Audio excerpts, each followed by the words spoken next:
You're listening to Biotech Hangout, a live and unedited weekly discussion of all the latest news in our industry with a group of biotech insiders. I'm Paul Matteis. I'm a biotech analyst at Stifel, and my co-hosts today are John Maraganore, Sam Fazeli, and Graig Suvannaveijh. Greg, did I say your last name correctly? You nailed it. Thanks so much, Paul. Sweet, dude. Awesome. Okay. For more information about our hosts and guest speakers, or to listen to the most recent episodes, please go to biotechhangout.com. So, awesome. We got a lot to talk about today, but Sam, you wanted to kind of kick it off maybe with a more positive outlook on just the biotech space trading well. Maybe you can just give a few thoughts on some of the fundamental factors, and then I have a quick view, and I'd love to hear others as well. But Sam, please take it away. Yeah, sure, Paul. Hello, everybody. It's been a bit of a August hiatus, so it's nice that we're all back to school. Well, look, so I'm looking at the S&P by XBI right now, 11.9% up in the past month, and that's versus 2% up against the S&P 500. So that is not a normal scenario for us to be living in. We've had years of, well, I don't know how many years now, 2 or 3 years, where we've underperformed the S&P, and now S&P, of course, is in a very interesting situation where it's driven mostly by a few companies, but even there, some of them seem to be running out of steam, or at least there's competition between a Broadcom story versus an Nvidia story versus an Advanced Micro story, etc. So that's looking great. And we also had this fact that a lot of past for 2 or 3 years, we know we've been driven by macro in terms of higher interest rates, making it tougher for people to bring in cash into higher beta stocks and sectors such as biotech, especially. And then, of course, at the same time, we were dealing with a glut of two early stage IPOs that happened in 19, 20, 21. So there was a confluence of factors. Maybe, I think we've been around this a few times, Paul and John and Greg, that we've ended up talking about this only to be thrown back at our face, but it looks positive. I mean, I'm looking at non-farm payrolls just came in at 22,000, much lower than the consensus of 75. Range was 30 to 100. So that's kind of cemented a rate cut for September at 0.25%. And some people are talking about a half a percentage point. So that's pretty significant. But Right. it's good for Yeah. biotech, right? And then, Yeah. yeah, go on, Paul. Well, no, I mean they're all great points, and I think it's interesting to see the kind of decoupling from the S&P 500 because I think one factor, and I'm already over my skis with bringing this up, but it's what I hear from some investors that work at these mutual funds that don't just focus on healthcare is we're seeing the tech craze and the AI craze come back to earth a little bit, right? And I think that makes our sector relatively more attractive. So I think that that's one thing, and then we've talked about this in other podcasts too, but unlike other years where we have a big bounce back that's driven by M&A, there's been a little bit of M&A, but maybe M&A has actually I think been maybe more underwhelming with the premiums. I think we're seeing a lot of the smaller mid-sized companies have a bunch of successful drug launches, and I think that's been unique as well. Greg, what are you hearing from investors, and then maybe John would love your perspective too. Yeah, we have a great healthcare sector sales analyst. His name is Jared Holtz, and he provides market commentary, and I think it's very consistent with what we're hearing as well, which is, we've got a couple of big healthcare conferences taking place in New York this week, and generally speaking, sentiment is pretty decent right now in terms of how investors are thinking about the biotech space. It appears that the negatives that we've been dealing with, and that's uncertainty with what's happening maybe at like FDA, HHS, and CDC, all of that's been happening. Certainly we're still in the interest rate environment that we're in, but at least the negatives are being appreciated. I'm not saying that we're totally out of the clear just yet, but it does seem that on balance there does seem to be a view that okay, maybe we understand what the issues are, and I think it's really a positive thing if you think about where we are in the biotech markets. That if you look at where we've been since May. If you look at over the past decade, and if you take out obviously the COVID euphoria that we had, but since May, we've had the largest upward trend in over a decade in biotech right now. So again, who knows what next week will bring. But I do think that sentiment does appear to be turning, at least at this stage. At least that's the sentiment we're hearing coming out of the conferences in New York right now. Yeah, that's great. John, do you have anything to add? No, nothing different. But I'll triple down on the sentiment of what you guys have said. And I do hear from a lot of investors and a lot of companies that people are feeling that there are some green shoots here, and I think it's very correlated with the anticipations around the Fed working on interest rates now, which I think is really the driver of some of this recovery beyond some of the fundamental points that you brought up, Paul, which I think also helps enormously. But if the Fed does cut rates meaningfully, I think people are shrugging off all the uncertainty on the FDA tariffs, MFN side of it. That I think people are shrugging it off, believing that companies will figure their way through it, which I tend to agree with as well. But yeah, I think we could finally be getting to a better place here. It's been a long time, so I don't want to jinx it, but it feels better than it's been for a while. Yeah.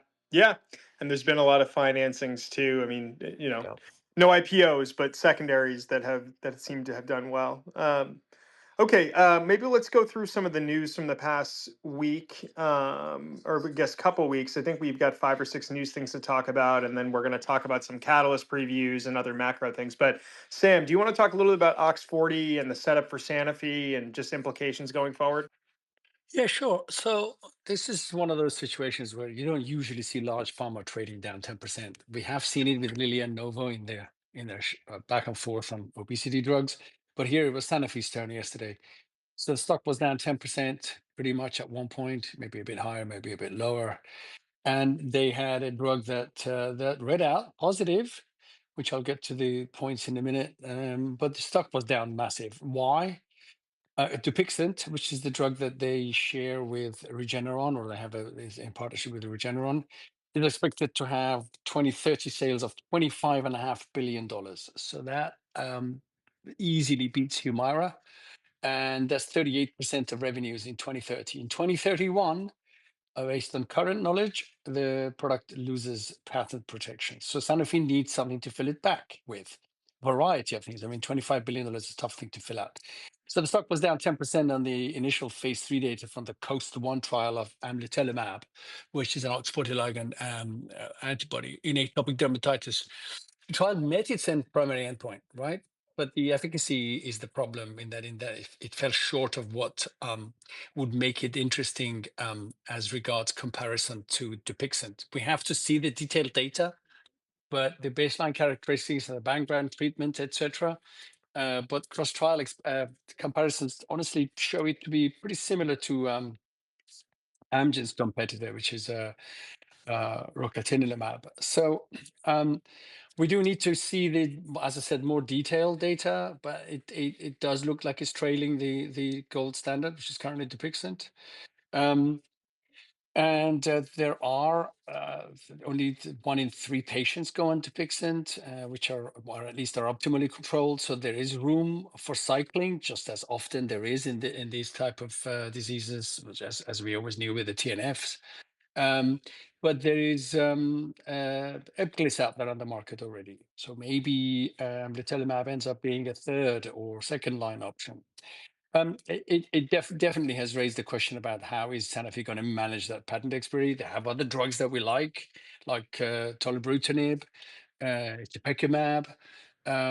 But currently, the jury is out as to what this looks like for them in that time frame, and whether this is going to entice more M&A for drugs that will make a difference to that time period. Yeah, I mean, it's interesting how in large cap biotech, you can have these big, complicated companies that still, at the end of the day, feel like they trade like small caps where only one or two products matters to people, and a competitor emerges, and suddenly there's this big new bear case. And so, yeah, something to watch. Speaking of companies growing up into large caps, Greg, you wanted to talk a little about Insmed, where there was a big week here too. So I'll leave that to you.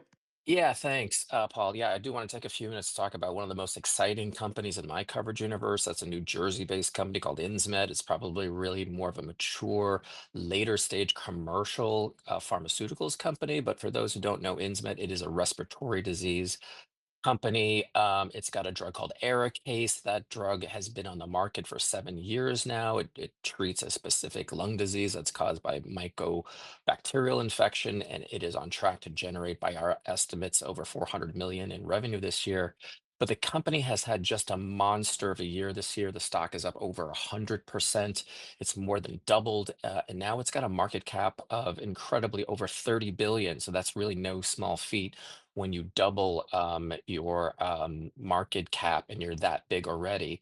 So while it's a commercial stage company, our and investor excitement really lies not necessarily in the prospects of the approved drug Arikayce, which I just mentioned, but it lies in two new products. First, there's a drug called brensocatib, for which positive phase 3 data were announced last year. And the stock since that data readout is up over 500%. Brensocatib, it just got approved last month and is now known as Brinsupri, and it's for a condition called bronchiectasis. There are no FDA approved, or there were no FDA approved drugs for this condition, and the company is projecting peak sales in this indication of at least 5 billion. That has been a main reason for the excitement by the market in Insmed. Again, it's a drug that's just launching now. And then secondly, Insmed's got another drug. It's a pipeline drug that's called TPIP. It's a me better version of United Therapeutics Tyvaso, which has been on the market for over 20 years now. But Insmed this year in June reported positive phase 2 data in the setting of pulmonary arterial hypertension, or PAH. Those data were far better on efficacy than we and the buy side had anticipated, and that provided yet another positive catalyst for the stock. The shares moved about 30% higher back in June when those data were announced. There have been some other recent catalysts for the company that have helped move the stock. Again, the approval of brensocatib, and again, that drug is now called Brinsupri, but the label was really clean. Product pricing was well received by the market. So that was a catalyst just last month. And then just last week, and we talked about United Therapeutics Tyvaso product. Well, United had tested, or just ran a first phase 3 study for Tyvaso in the setting of idiopathic pulmonary fibrosis, or IPF. There are a lot of questions whether Tyvaso would work in IPF, but it did in a first phase 3 study. There's a second study that's ongoing. I think that's going to read out perhaps early next year. But that data sent United Therapeutics stock up 30% plus. Again, that's no small company. And there were positive read-throughs for Insmed. So with a view that wherever Tyvaso might work, Insmed's TPIP drug, which works very similarly, wherever Tyvaso works, it's likely that TPIP may work there as well. So Insmed shares moved up another 7% on that positive read-through. So overall, it's just been a really great run for Insmed. Yeah, fascinating. And big week recently too. So good stuff, Greg. Thank you. John, do you Sure. want to talk about, oh, anyone want to add anything there? Okay, maybe let's keep going because we got a lot of news. So, John, do you want to talk about the ApoC3 data and the big readout from Ionis and the Arrowhead update? And I think, you're the most topical, or one of the most topical people to talk about this with, given we've got another ASO versus RNAi cage match here emerging in a big cardiometabolic indication. So I'll leave it to you to start it off.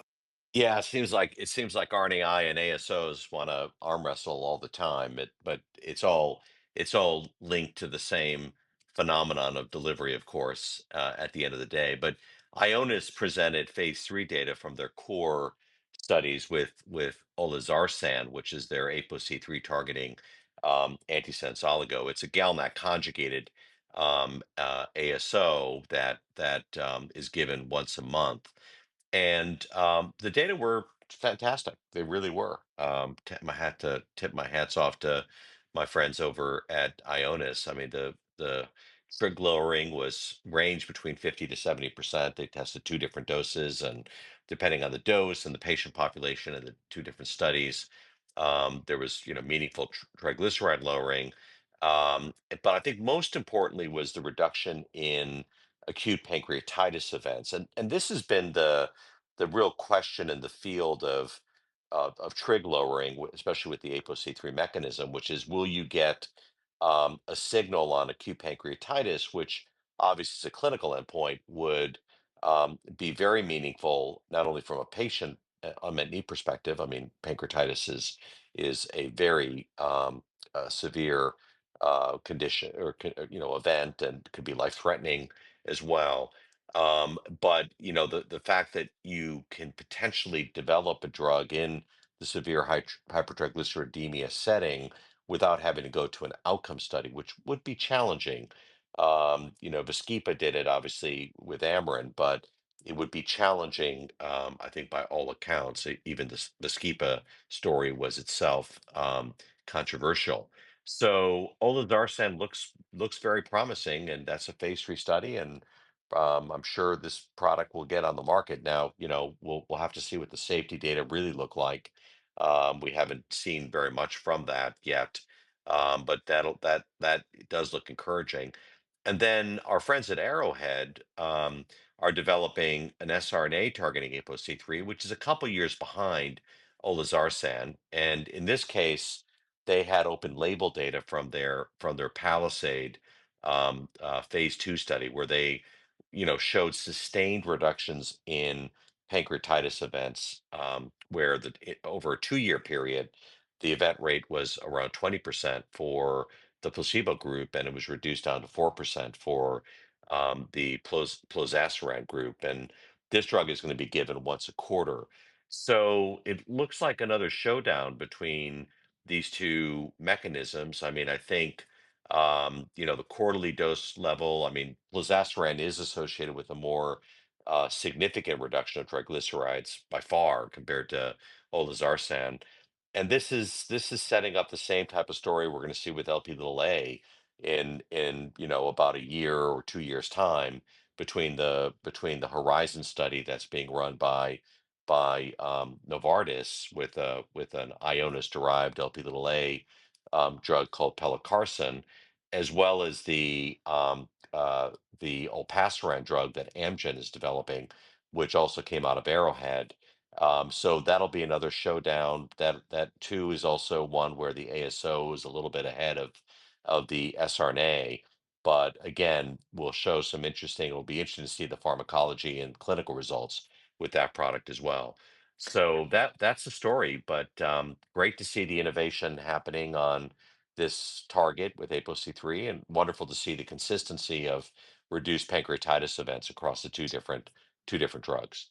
Yeah, John. So, maybe some questions for you, given you spent a lot of time in the cardiometabolic space, and obviously you know these drugs well, and do you feel like this is a market that small companies can tackle well independently? I think the one thing that I've struggled with as someone who covers Ionis and obviously follows Arrowhead out of competitive interest here is it feels like this is not a KOL market. Like the KOLs love these drugs, but to make this a big class, you probably got to go a lot more broad.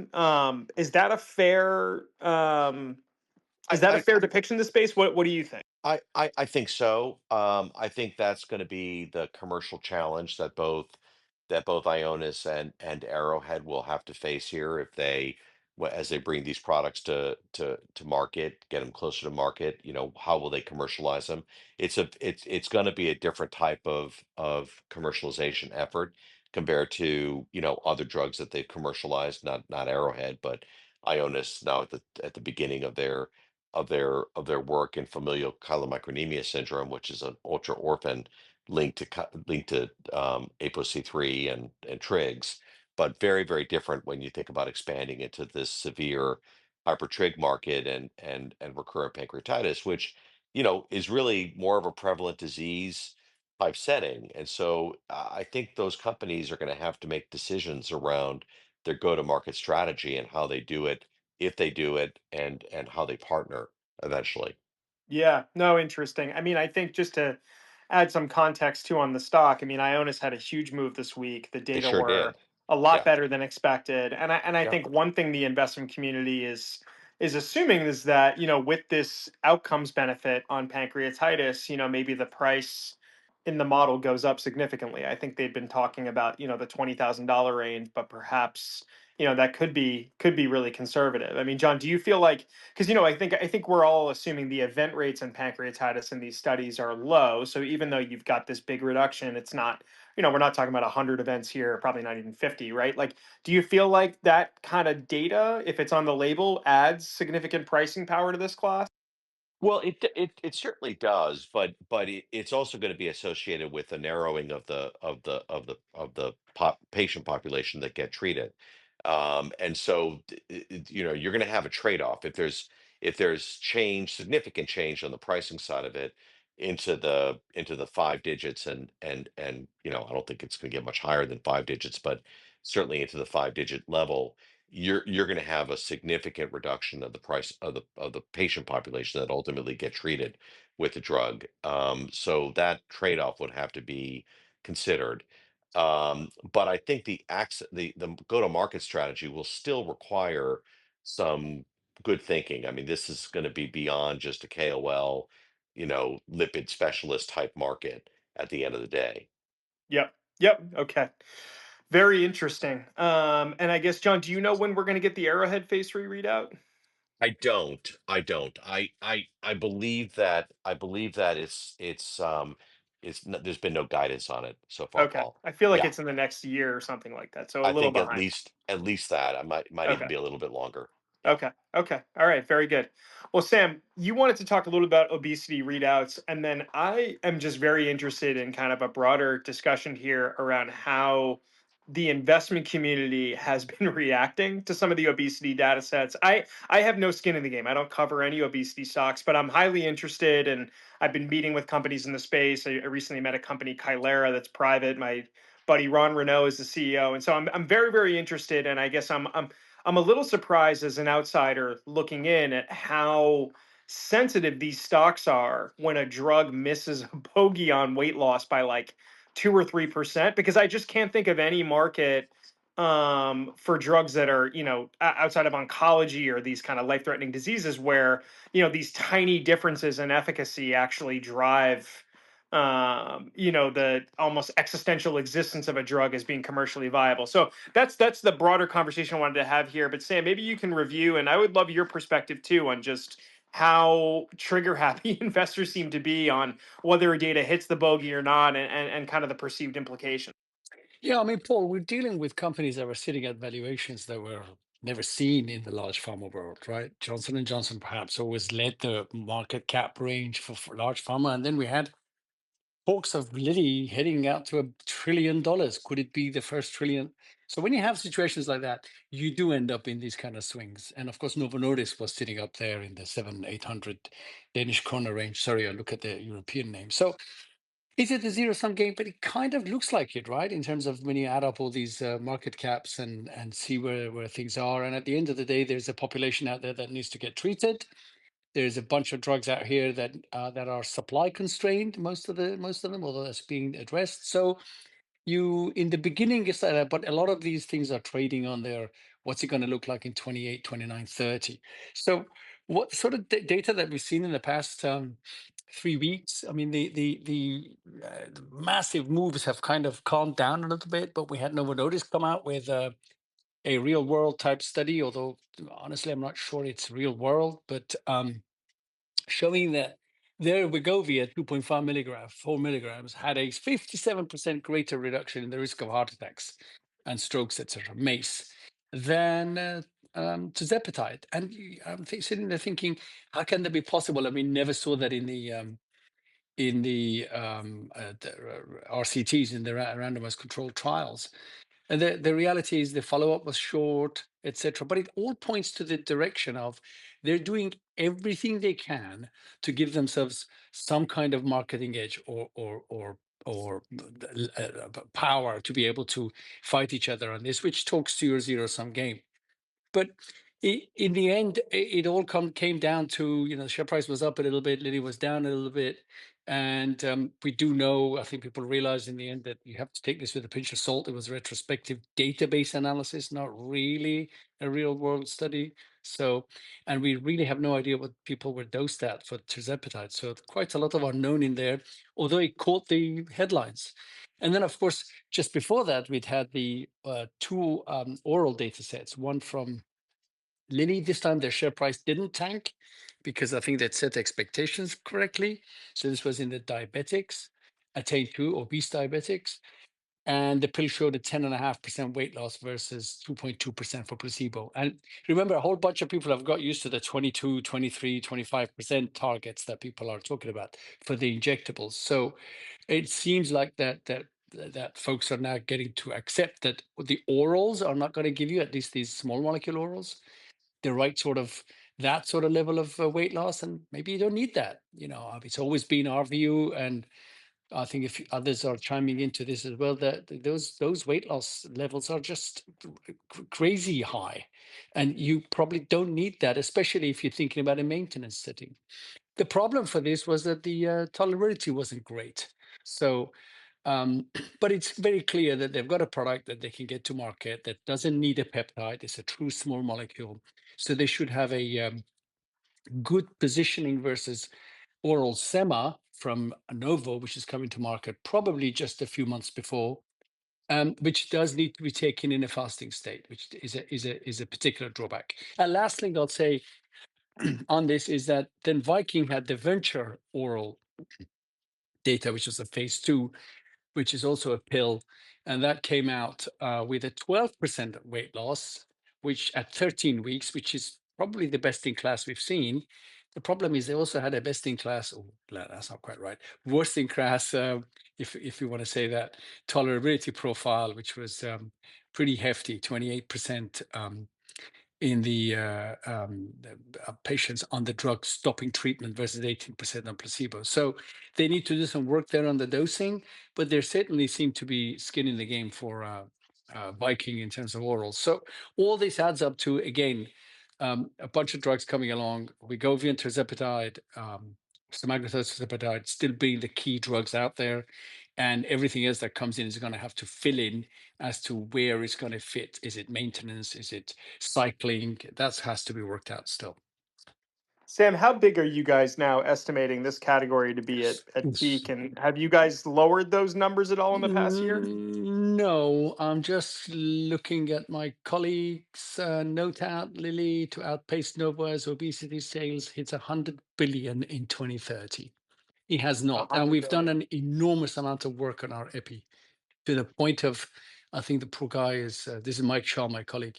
He's now modeling country by country in Europe, which of Mm, course you can't follow, but he's done that effort. So yeah, that's always fun until the reported results come in and you can't update the model. I did that with I know, Vertex one time. I know, but it's Yeah, still, but that's awesome. he's done the work. Yeah, I respect that. Greg, you cover a couple of stocks in this space, and John, if you have any views too. I mean, if you're kind of thinking about a small company in this area, where's the room for differentiation, and can a small company even really compete with these big guys?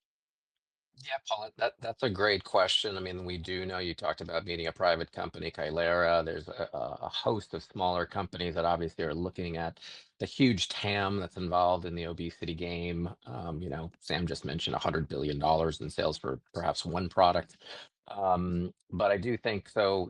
I don't cover Eli Lilly, I don't cover Novo, but I do cover a couple of smaller companies that are got some earlier stage programs. One in particular is called Terns Pharmaceuticals. They're a Bay Area company that's got an oral GLP-1 We're going to have phase 2 data in the fourth quarter, so that's an upcoming catalyst and data event for folks to maybe pay attention to. And then I cover another small company called Core Bus Pharmaceuticals, and they're interrogating the old CB1 mechanism of action that for many of those who may have been around way back when remember Sanofi's Ramonabant and kind of the saga that was Ramonabant back in the mid 2000s. Look, we just did a call for clients last week with 2 obesity KOLs just to get their sense of where we are in the current GLP-1 market. There are a lot of investor debates around the tirzepatide versus semaglutide kind of battle. And we spent also some time on kind of what is the need, if there is indeed a need. And I would say some of the high level points are that, look, the GLP-1s certainly have been revolutionary. Obviously, they were in diabetes first and obesity second. I think on the obesity side, because that's what we're focused on here, it does seem that because of greater potency, Lilly's tirzepatide is probably being used a little bit more right now, although there are some reimbursement challenges. Certainly, semaglutide is doing well enough. And it's not necessarily a dynamic where we're seeing patients getting switched off of semaglutide necessarily if they're already doing relatively well. But I do think that this reimbursement issue right now is probably the biggest challenge. At least that's what our KOLs who we spoke with said, particularly in the obesity side of things. And we've also got down the road potential cuts to Medicare and Medicaid spending here in the US.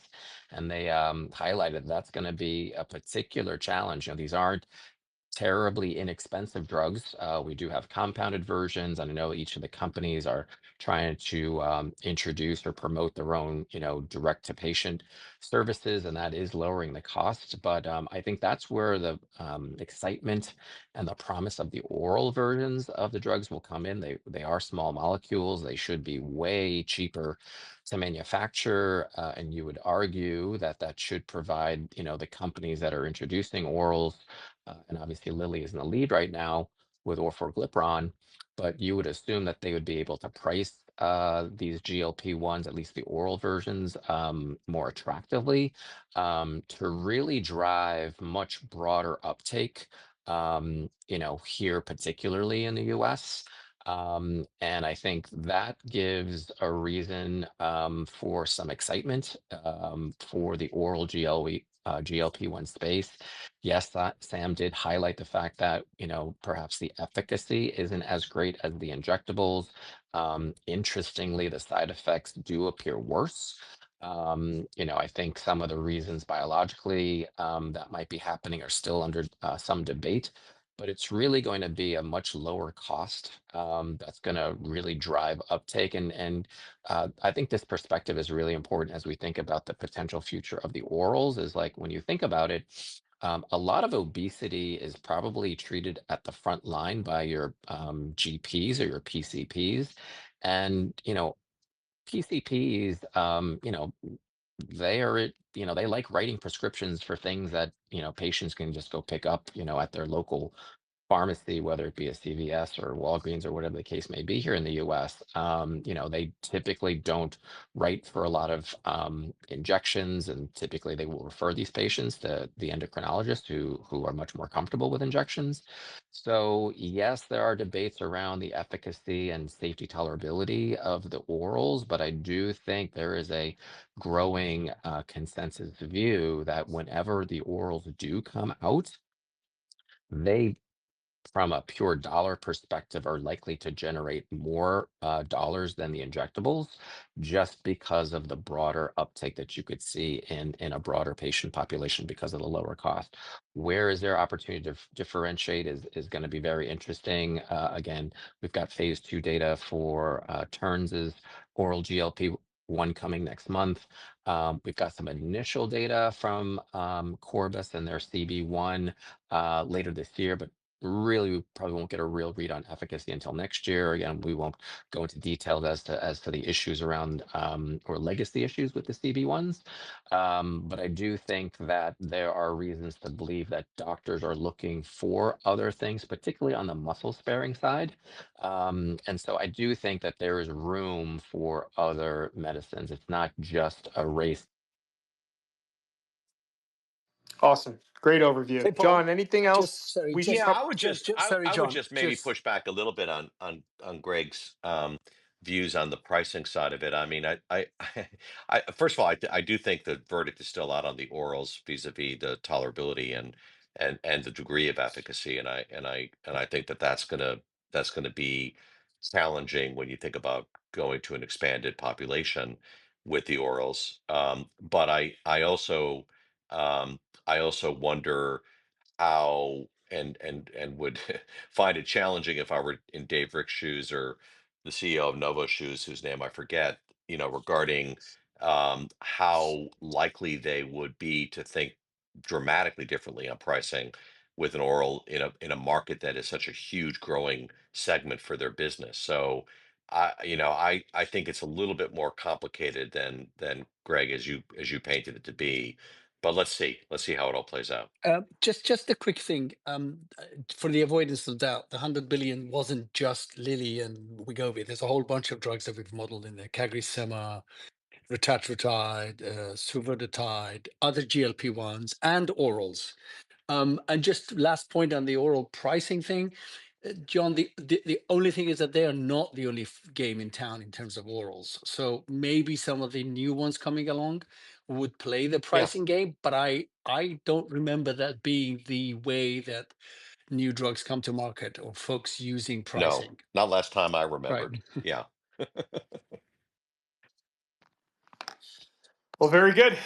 A lot to follow here. Let's see what we've got next on the docket. John, we wanted to hear from you on your new company, Coursera with Clive. So take it away. Yeah.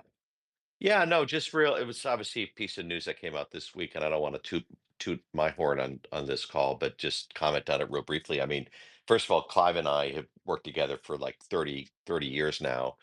We did the original deal that I did with him back in 1997 was for Angiomax, which I invented and then licensed it to Clive, and he built a medicines company on largely on the foundation of Angiomax, and then.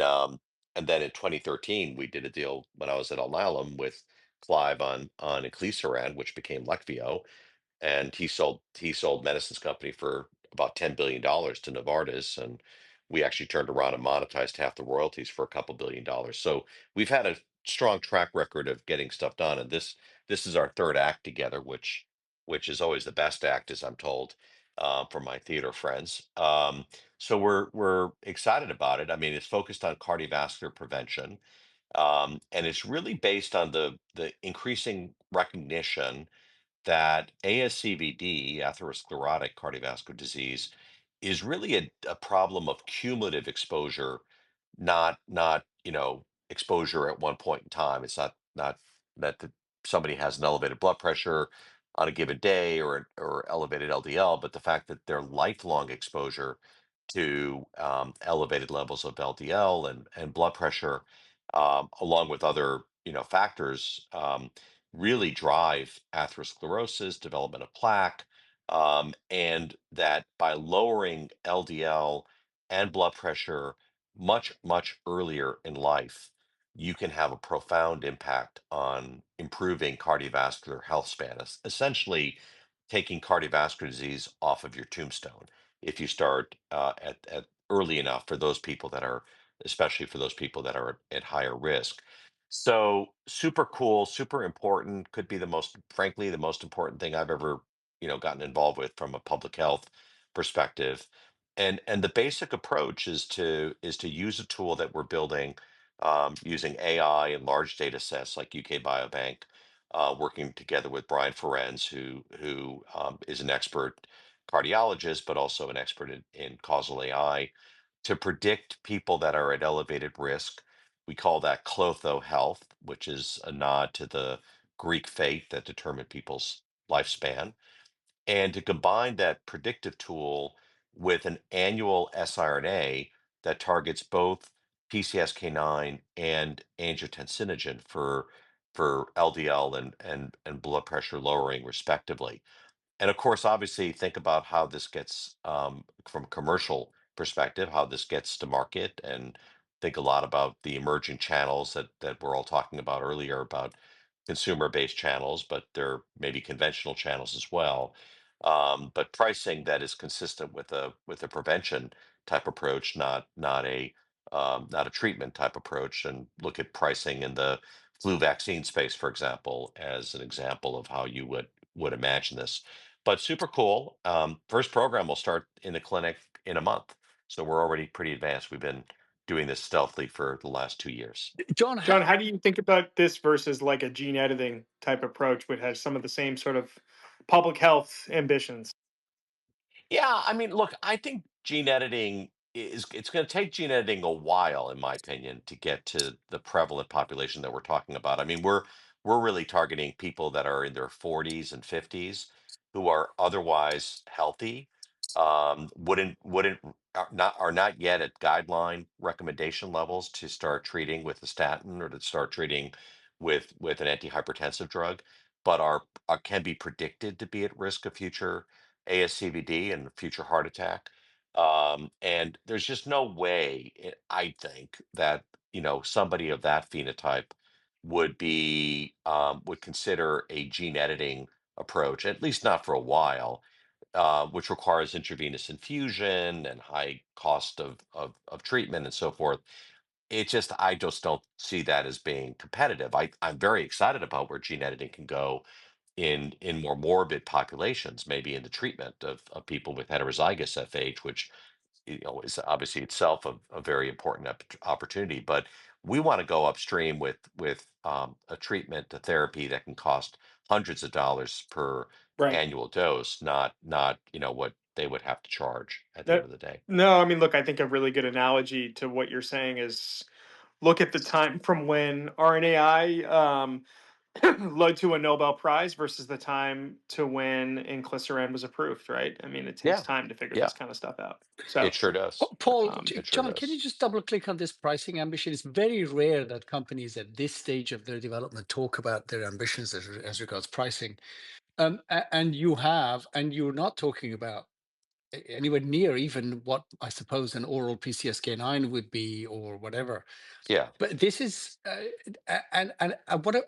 does this need a companion diagnostic that is coming out of the biobank Yeah. study? Well, yeah, so we're certainly not looking to make it a companion diagnostic, and we want to think about how we introduce this AI tool commercially, Crystal Myers will be probably role making Pete in phase one slash in two. advance of. Oh, I'm hearing some background. Anyway, it would be in advance of the drug getting to market. But we definitely want to stay away from making it a companion diagnostic. And on the pricing side, Sam, I mean, look, the bottom line is we want to develop this as a primordial prevention medicine, and it's hard not to talk about pricing when you're talking about a concept that would be used in otherwise well people. And so it is vaccine like. I know the vaccine word is a bad word these days. I don't think it is, but it is vaccine like in terms of how you think about it from a public health perspective, which is very, very different than a therapeutic. very good. You know, I think I'm going to shuffle things around a bit because I want to make sure we do have time to cover some of the more topical news. Speaking of the word vaccine, just as it relates to the Trump Truth Social post, RFK in front of Congress. And so, maybe we can have a 5 minute discussion on that before maybe Sam, you can preview World Lung and Greg and I can talk about some neuro events coming in September. But John, do you want to just introduce this topic for us? Yeah, I actually got heads up on it from Matt Herper, who called me on this because he was writing a story. He wrote a story on Trump's Truth Social. I don't follow him on Truth Social, thankfully say. But it was an interesting post because he commented on the amazing data that he was seeing from Pfizer and others that calls it extraordinary And you really get the sense that, and he talks about Operation Warp Speed, which is absolutely, I'll give him all the credit in the world for Operation Warp Speed and what it did to, to bring vaccines, COVID vaccines to the market. I applaud him, and in a very, very strong manner for doing what happened there. But you really get the sense from this True Social post that there is some anxiety in the MAGA world, I guess, in the Maha world as well, on this topic, and the CDC being quote unquote ripped apart, as he calls it. And then, of course, we had just yesterday Kennedy's, testimony and on the Senate in the Health Committee, and you certainly get the sense of increasing anger toward what's going on at the CDC and what's going on with vaccines in general. So I get the sense that all of this is coming to a head in a big way, and who knows where it goes. I mean, we'll have to see, but there is, really, I think a lot of this is coming to a head for good reasons. I think a lot of the public is very concerned around their access to vaccines. I can't get my COVID vaccine yet in Massachusetts, and I think that's ridiculous. And so people are seriously concerned. Yep. Yeah, look, we've talked about this on a number of episodes, right? And how this kind of flows through to behavior too. And, my experience recently with us having another child and just seeing the way Yeah. the vaccine decisions were framed early on was so different to me than what we had experienced the first time around. Sam, you wanted to comment just a little bit on like vaccine development paths. I think there was some news around things that the FDA has been communicating to certain companies, and we're all wondering if that's going to be extrapolated more broadly. Do you want to chime in here? Sure. I mean, just on the previous point, though, Paul, what is strange here is that, of course, these ACIP meetings that have been significantly changed, I think, by the shifts that RFK has made, or Secretary Kennedy has made in the makeup of the ACIP, always had plenty of data showing how good these COVID vaccines have been, even 3 years post the Operation Warp Speed. So the president only needs to look at its own the secretary's own ACIP meetings to look for that data, economic analysis and everything. So I don't know what exactly was there, but would be interested to see if this changes. Back to the FDA, I just literally heard Macquarie talk about how children have died due to the vaccine on CNN. It's this clip that's on that he posted himself on X. So what's interesting is there's this constant to and fro between what the administration wants, what the people want, what the companies need to do, and what the CDC, etc., are asking for. And then the FDA, through Prasad, have put out requests for post-marketing trials and tests and placebo-controlled trials, which the companies are having to do to prove that their vaccines are still effective on a placebo-controlled basis in the booster setting, to prove that there's no circulating spike protein after mRNA vaccination. I don't see why circulating spike protein is going to tell us anything at all, but we'll find out. But this, of course, makes it difficult where revenue is going down for these guys because of the pressure on vaccines. Costs are going to go up because they have to keep doing these trials. I don't know how many does it have to happen every year, but it's all in the letters that came out for all three vaccine makers: Novavax, Moderna, and Sanofi. Sorry, and BioNTech. And then, of course, what does this mean for other vaccines? We do have ACIP coming up next on the 18th, and of course, in the meantime, we're going to have this report come out as to what's causing autism. So I give you a choice as to what you think is going to be in that research. So Yeah. I'd be shocked if vaccines are not mentioned. Yeah, I don't think whatever you think, I don't think it's going to take a big bold guess to guess what's the conclusion of some of this stuff. Okay. Fun times, I guess. I guess. Sam, do you want to talk about World Lung, and then Greg and I are going to talk about how in this fall we have a bunch of readouts coming up in the neurology space. Yeah, so I'll make sure you got plenty of time for that. You got two key data sets that we're looking at. Of course, the world of biotech's looking at, and I think maybe even investors in Merck are highly focused on what's going to happen with ivonescimab in this trial that's reading out, the Harmony trial. The headline of the abstract is ivonescimab versus placebo plus chemo, phase 3 in patients with EGFR positive non-small cell lung cancer that have progressed, essentially on Tagrisso. So what are we looking for here? Obviously, we're looking for an OS, which is got a confidence interval not passing 1, and hopefully it's in the 0.75 to 0.8 region in terms of hazard ratio. But the more critical element here is that split between China and ex-China data. This trial that Summit conducted, at the last count at least, had about 38% of patients that were not that were ex-China. So the critical thing here is for us to continue to see a similarity between those data sets. Obviously, this would be subgroup analysis, etc. So not really meaningful from aside from making us feel comfortable that you can take China data and translate directly to US. Now, it's in a plenary, there's presidential, it's a presidential, sorry. So all the hopes are that it's going to be looking good. So let's wait and see Sunday morning. Of course, from a commercial perspective, it's not particularly relevant, or maybe for Summit and Akiso it's relevant, but there are other competitors out there. Johnson and Johnson amivantamab in this setting post Tagrisso progression. You've got TROP2 ADCs coming along and other bispecifics. So not really that excited about the commercial potential.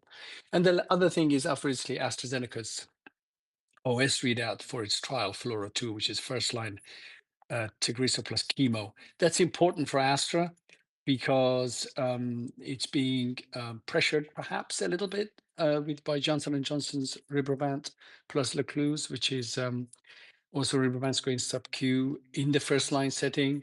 And our hope is that I think the company said statistically and clinically meaningful improvement. So we're looking for a meaningful, chunky hazard ratio here. Also at the same presidential. And there's a whole bunch of biotechs readouts there, Nuvation being one of them, share prices up 18% today, Nuvalent data, etc. So looking forward to all that. Okay, excellent. Thank you, Sam. So, Greg and I both cover a good deal of stuff in the neurology space, and neuro is close to my heart since I was a lab tech right out of college in a sleep lab in Boston, and now been covering this space for a long time. And so, Greg has some readouts too. I mean, I think maybe I'll kick it off, Greg, and we can just kind of take turns. I mean, Sure. I think one thing that we are focused on, right, is how big of a, say, 6 to 9 months it may be for Alzheimer's. The A beta antibody launches from Biogen, Eisai, and Lilly have been a big disappointment. And there's a lot of reasons for that. I think one readout that investors are looking towards, where there's a debate on whether it could really boost this class, is Lilly's prevention study. And for context, both Biogen, Eisai, and Lilly are running trials for lecanemab and donanemab looking at patients that are essentially pre-symptomatic. The premise being if you treat earlier, you can have a bigger clinical effect. And for Lilly, we don't know when we're going to get the readout, but there is potentially an interim at some point, right? And again, it's hard from the outside looking in to really know, but theoretically it could come anytime. I think from our perspective, we think that these studies are fairly likely to work. I think if you look at the history of A beta antibody drug development, I mean, the history is really we had some early setbacks, but once you found the right patients, being patients that are earlier stage who are biomarker positive, and once companies were comfortable to push the dose of these A beta antibodies high enough where they could dose through ARIA, you were able to see significant efficacy, right? And I know the efficacy is debated, but it feels likely that going even earlier, right, will be beneficial. I think the overarching question here is still whether this model is commercially viable. It's already hard from a capacity perspective to treat the patients who have the disease. There's already questions around risk benefit with ARIA, and I think those questions, even if the rates are lower, could still be salient with earlier stage patients. And then I think the other question is just, how do you find people who are pre-symptomatic? If you look at what Lilly has disclosed around their trial and the screen rates or screen failure rates, I mean, they're screening out almost 90% of patients. And so I still think that we might be in a situation where these data could be good, but the tangible impact may take time to come to fruition. But but that is something that's very interesting. And then the other two this year that I think are high profile, and I will be more brief, is Bristol's Alzheimer's psychosis readout for CAR-XT. I think that's something where we've been pretty, and I covered Karuna, we've been pretty optimistic the drug should work. The whole question is whether you can get to a tolerable dose in a population that may be more sensitive to side effects. And then Novo's GLP-1 readout, which I'm sure Sam is closer to than me. From my perspective, from a neuro perspective, we're somewhat more cautious here. I feel like there's a lot of data out there showing GLP-1s may impact the probability of getting dementia. I don't know how that translates to patients who already have Alzheimer's, and I don't know whether you can decouple some of the data so far from just the broader impact that GLP-1s have on other conditions in these studies, right? Like diabetes and things like that. And so, maybe that's one that's a little bit higher risk, but certainly a big deal. And if that actually did work, right, I mean, it could be more problems for the A beta antibodies. So Greg, I know you're watching some other stuff in Alzheimer's too. Maybe I'll turn it over to you. Yeah, thanks so much, Paul. Yeah, I also love the neuro space. I have a PhD in neuroscience, had an opportunity to do BD and strategy at Biogen and AbbVie on their neuro efforts. And, I do spend a lot of my time, maybe not so much looking from an Alzheimer's perspective from the DMT side of things, but I do end up spending a lot of my time looking at symptomatics for Alzheimer's disease. I think it's always been interesting to hear about, the potential of symptomatics. It seems like the industry and investor focus has always been on the DMTs, and yes, that is probably the biggest unmet medical need. But just because we've got now a couple of DMTs, it does not mean that these patients still won't have symptoms like psychosis, like agitation. And on the agitation side of things, I cover two companies in particular. I want to talk about Axsome Therapeutics first. Axsome is a New York City, based commercial stage company. They've already got three drugs on the market: one for depression, one for treating excessive daytime sleepiness, and one for migraine. But the real investor excitement on Axsome is around the ability to take their antidepressant, that drug is called Auvelity, and expand the label into treating agitation episodes for those who have Alzheimer's disease. And, agitation is a real big problem in Alzheimer's patients. It's the number one reason why, family members move probably their parents or loved ones who have Alzheimer's out of the home setting into some sort of supervised setting. And until about 2 years ago, we had no approved therapies for treating agitation specifically. We do have now one drug. It is an atypical antipsychotic, and that is from Takeda and Otsuka, and that's Rexulti. But as some of you may know, atypical antipsychotics all have a black box warning, where the black box warning is around increased risk of mortality in elderly with dementia. And so we've got this paradox where we have one approved drug to treat agitation, but there's a black box warning that basically is almost contraindicative of use in Alzheimer's patients. So the excitement here for Axsome is they have run four late stage studies for their antidepressant, which has been on the market for about 2.5 years. And they have positive data sets from three of those four late stage studies. And they are about to file, or the guidance is that they're going to file an SNDA for Auvelity for its potential use in Alzheimer's disease patients who experience agitation. We do think that's going to be a catalyst for the stock because there is some debate around the strength of the data. But I do think that on balance, there's enough data. I think that this is a division that is interested in getting more therapies for patients with Alzheimer's disease. We know that this neuro division has uh, exhibited or demonstrated or exercised a certain regulatory flexibility when reviewing drugs, particularly for neurodegenerative diseases. And with that said, we could have another drug on the market for Alzheimer's disease agitation sometime next year. So I think the acceptance of the SNDA will be an important catalyst for Axsome stock. But that's also going to be something that for patients and families and caregivers over the next year. Hopefully, we'll get some newer symptomatics. And then the last thing that I'll mention, since we're talking about readouts, I also cover a company called Nomura Therapeutics. They are based in the Boston area. They do have a program for Alzheimer's disease agitation. It's a very interesting mechanism of action. It works very differently. It works on vasopressin receptors, and so it's quite novel and unique in that way. But we've got a proof of concept, kind of proof of signal readout that's expected by the end of this year. And with that said, I think again, lots of unmet medical need in Alzheimer's disease. We're going to get readouts, as Paul mentioned, on the DMT side, but also on the symptomatic side.